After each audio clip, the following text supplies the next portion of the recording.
right here.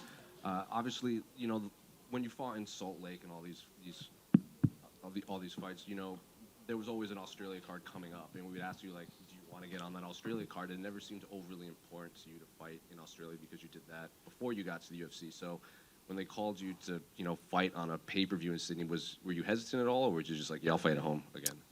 No, if it ever lined up, if it had lined up earlier in the last few years to fight in Australia, I would have done that. But look, I mean, it's sort of a double-edged sword for me. I can come and watch a UFC for once and enjoy it, and hang out with the fans, and fight overseas and chase the bigger opponents. And that's what I was told when I was younger.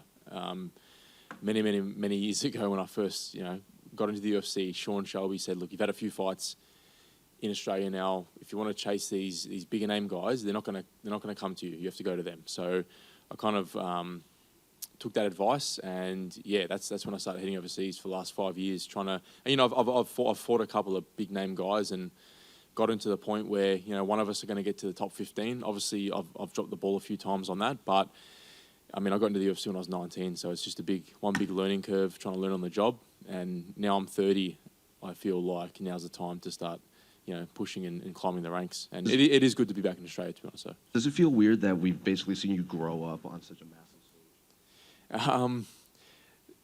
I mean, it's weird because I feel like an old man in UFC years. Like, it's like dog years. Like UFC years, I'm an old man, I'm a vet, but I only just turned 30 last year, and really like just starting to hit that peak now. And I do feel that physically and mentally. It is true when they say in your 30s you start to peak. What did you make of Francisco's name when his name came across your desk on the contract? Yeah, to be honest, I hadn't heard his name before. I do remember watching his fight with Jamie Malaki.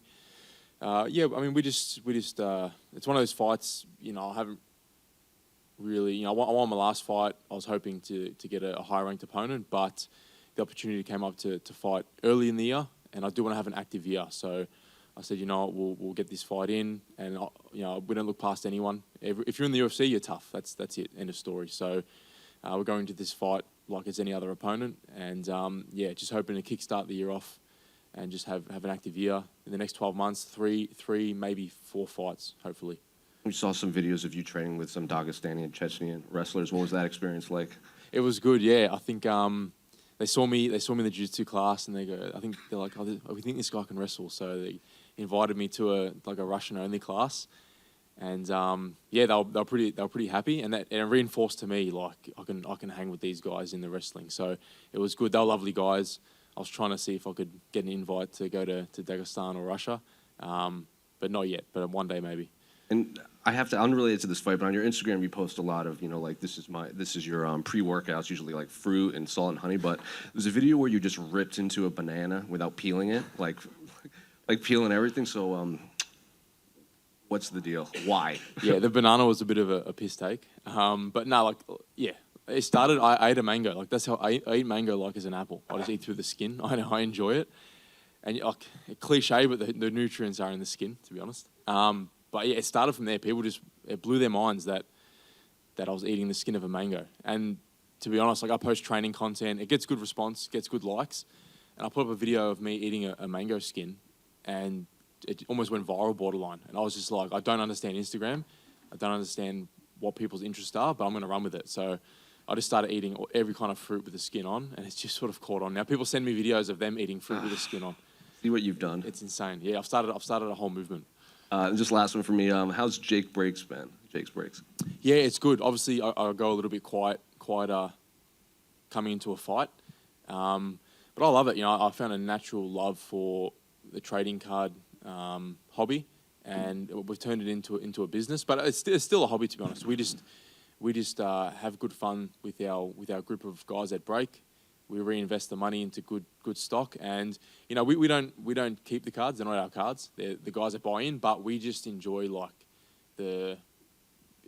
just seeing what's next. Like, that's the whole thing about the trading card. You don't know what you're going to pull next, and we love it, and it's a laugh. And yeah, I mean the wives probably don't like us being out till 4 a.m. at night breaking cards, but it's good fun. What was it like working with Shannon Briggs? Is he as over the top as we see on video? Honestly, we had a video call for about an hour and a half, and he's pretty chill, actually, to be honest. Like, yeah, he's pretty chill. But man, he wants to come into Australia. Wants us to bring him out. So he actually wanted to try and maybe corner me for this fight. We were trying to get him out, and he's going to come train me and corner me, and a little bit of let's go champ before we fight. He's just the hype guy. Yeah, that's it. Yeah. Jake, back here. Yep. You were in town for UFC Perth, but you weren't booked. Now that you have got a fight, there was some frustration when you weren't on that card. Is there now almost a sense of relief of like, okay, cool, I have the fight, I actually can go out there and perform? For this card in particular? Yes. Yeah, we didn't really know what was going on. We were waiting to get a matchup. We had a matchup with another fighter for about 24 hours, and then he ended up having to pull out. And then we're sort of in limbo again for a couple of weeks. And I was getting to the point where I was like, I probably won't get a matchup for this card because it's in Australia. It's starting to, 4 or 5 weeks out from the fight. But we locked in a fight. And yeah, it was good relief to be able to get a fight because I just for the fact that I want to start the year early and get the ball rolling for 2025. You've always trained with high-level guys, but 2 of your training partners are also going to be on this card. What is that like in a camp when you've got 3 people peaking for such high-level fights? It's good. Like we all have our own schedules and training partners and we have some coaches in common, but also separate coaches as well. So it just adds an element of a bit of a team feel, kind of like when I had I was playing football back in the day. Once we're in there, we're on our own, but going through a training camp together, it does just give that extra bit of motivation and enjoyment to the camp. And then during the fight week as well, like I said, it's like we're rocking up with the team almost. And a bit of familiarity during fight week. Usually, like we go overseas to obscure places like Salt Lake City in Utah, and we don't know anyone else there. It's just me, a couple of cornermen, and that's it. So to have a lot of familiar faces around fight week, it's good. And you touched on before about that feeling of being a UFC veteran. One of those 2 teammates, John McAuliffe, is making his UFC debut. Has there been any words of wisdom you've shared to him? Nah, Jono's pretty locked in, to be honest. You know what I mean? I don't like to impose on anyone's training or their career, or if these guys know that I've been here for a long time. So if they want to come and ask any questions, I'm an open book. I'll give as much knowledge to anyone as I can to try and help them in their career. But Jono's pretty locked in. Like, it's his UFC debut, but he's been training and fighting for quite a while now. So it seems like he's got it pretty dialed in. Very much. And Jake, to your left. Just sort of wanted to ask you, you've been around for 10 years. Do you feel like the public doesn't give you as much sort of attention, like you're not as shiny as the newer debutants, and do you prefer that? Yeah, I mean, look, I kind of do prefer it. It's weird. It's like you feel like you maybe deserve a little bit more attention, but at the same time, I don't want it.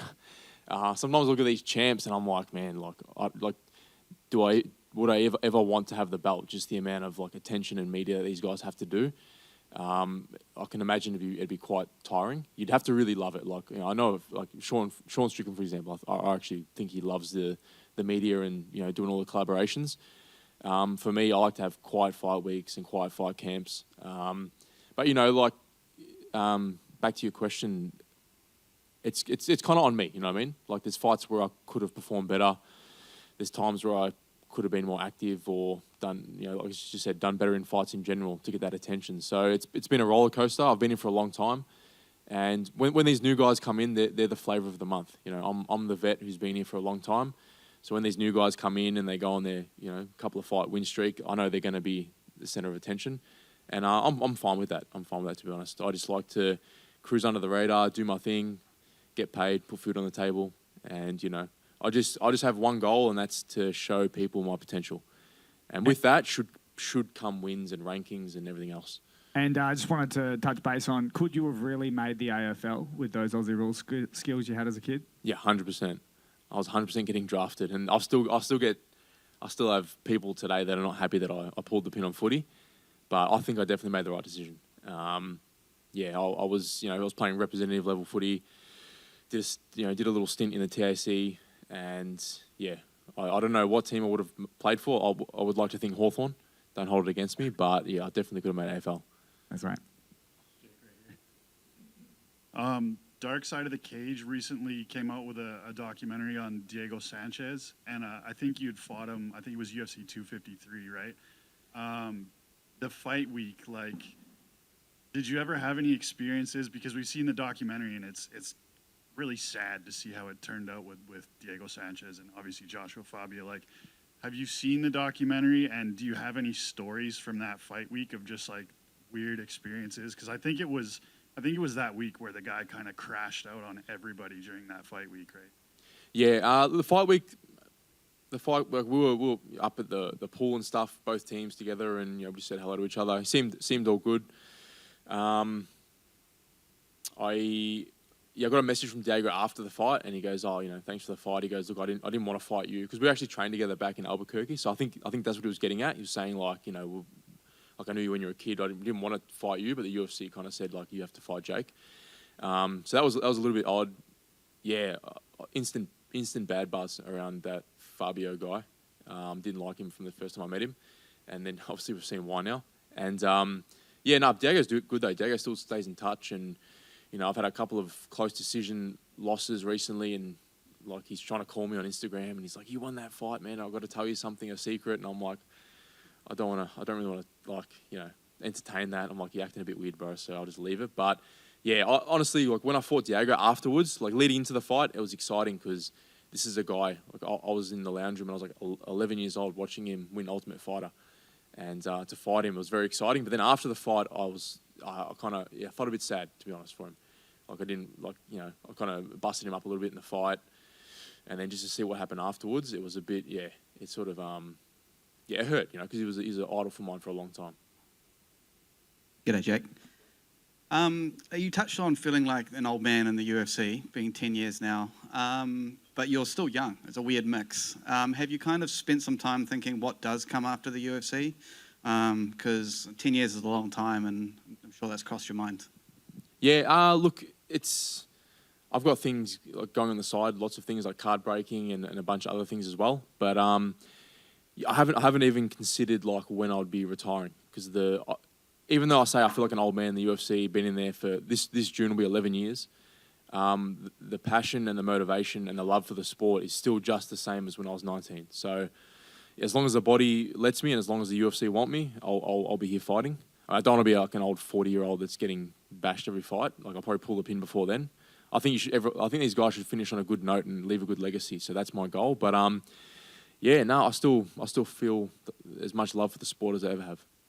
And it was mentioned earlier that you've got some training partners on the card. And Islam recently came out saying he refuses to fight on a card with his teammates on it now because it's a distraction. Do you think that's going to play an impact on your performance coming out, or you don't agree with what he said? No, so it depends on the fighter. For me, I can separate, like, as I said, it's kind of a team vibe. Like, we train together a few times a week. We're not there every session together. We don't really hang out like 24/7. But for me, on the fight night, the only fight that matters is mine.